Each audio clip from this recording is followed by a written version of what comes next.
Hi, ഇന്ന് നമുക്ക് ഒരു മുരിങ്ങ സൂപ്പ് ഉണ്ടാക്കാം കേട്ടോ.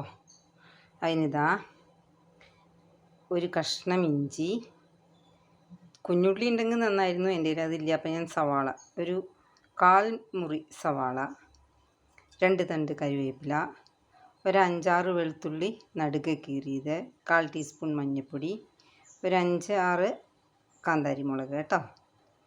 എന്നിട്ട് ഇങ്ങനെ മുരിങ്ങയുടെ ഇല 1 കപ്പ്, തൂമ്പ ഇലയാണ് കേട്ടോ. അത് നന്നായി കഴുകി വൃത്തിയാക്കി ഊരിയെടുത്ത് വയ്ക്കുക.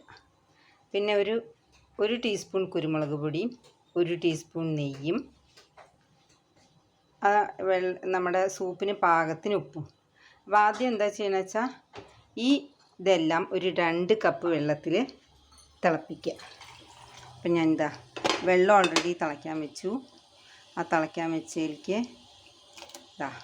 ആ ഉള്ളി ഇട്ടു, ദെൻ ആ കാന്താരി ഇട്ടു, ആ വെള്ളുള്ളി ഇട്ടു,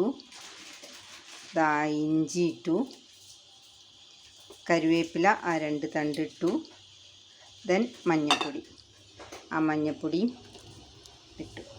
ഇനി ഇത് നന്നായി തിളയ്ക്കട്ടെ. നന്നായി തിളച്ചാൽ കഴുകി വെച്ച ആ മുരിങ്ങയുടെ ഇല ഇട്ടിട്ട് നന്നായി തിളപ്പിക്കാം. ഇത് നന്നായി തിളച്ചതിന് ശേഷം അതിൽ മുരിങ്ങയുടെ ഇല ഇട്ട് തിളച്ച് കഴിഞ്ഞാൽ നമ്മൾ സിമ്മിലിട്ടിട്ട് ഒരു 7-8 മിനിറ്റ് തിളപ്പിക്കണം കേട്ടോ. അങ്ങനെ നന്നായി തിളച്ചൊന്ന് വെള്ളം പാകത്തിന്, നമുക്ക് വെള്ളം ഇനിയും വേണമെന്ന് തോന്നുകയെന്ന് വെച്ചാൽ കുറച്ചുകൂടി തിളച്ച വെള്ളം ഒഴിക്കാം. അല്ലെങ്കിൽ വെള്ളം ഇപ്പം ഞാൻ 2 കപ്പ് എടുത്തിട്ടുണ്ട്. ആ 1 കപ്പ് മുരിങ്ങയുടെ ഇലയ്ക്ക് 2 കപ്പ് വെള്ളം എന്നാണ് കണക്കിൽ വെച്ചിട്ടുണ്ട് കേട്ടോ.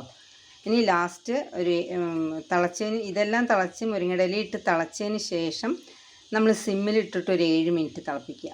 എന്നിട്ട് തിളപ്പിച്ച് വാങ്ങുന്ന സമയത്ത് ഉപ്പ്, കുരുമുളക് പൊടി ഇട്ട് വാങ്ങി വെച്ച് 1 ടീസ്പൂൺ നെയ്യ് അതിലൊഴിക്കുക. നല്ലൊരു അപ്പം നമ്മുടെ മുരിങ്ങ സൂപ്പ് ഓർ മുരിങ്ങ രസം, ഞാൻ രസമെന്നോ സൂപ്പ്, പക്ഷെ രസം എന്ന് പറയാൻ പാടില്ല അല്ലേ, രസത്തിൽ നമ്മൾ പുളി ചേർക്കുമല്ലോ. മുരിങ്ങ സൂപ്പ് റെഡിയായി. ഇനിയിപ്പോൾ അത് വേണമെങ്കിൽ ഇലയോട് കൂടി കഴിക്കാം, അല്ലാച്ചാൽ വെറുതെ വെള്ളം എടുത്തിട്ടും കഴിക്കാം കേട്ടോ. ഇതങ്ങനെ ഒരു ലേശം കുരുമുളകും കൂടി വെതറും. ഇനി ആ കുരുമുളക് വെതറിയിട്ട് കുറച്ച് നെയ്യും കൂടി, അതിന്ന് 1 ടീസ്പൂൺ നെയ്യും അതിലിടും കേട്ടോ.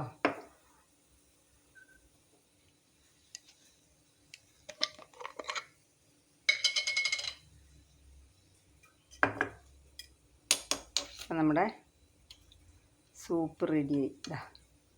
പിന്നെ 1 ടീസ്പൂൺ നെയ്യ്.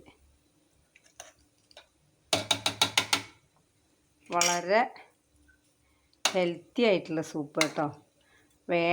ഇല വേണ്ടാന്നുള്ളവർക്ക് ഇല കഴിക്കണമെന്നില്ല. ആ മുരിങ്ങയുടെ ഇലയിലത്തെയും വെള്ളുള്ളിയിലത്തെയും ഒക്കെ ഇഞ്ചിയിലത്തെയും ഒക്കെ എസൻസ് ആ വെള്ളത്തിലുണ്ടാവും.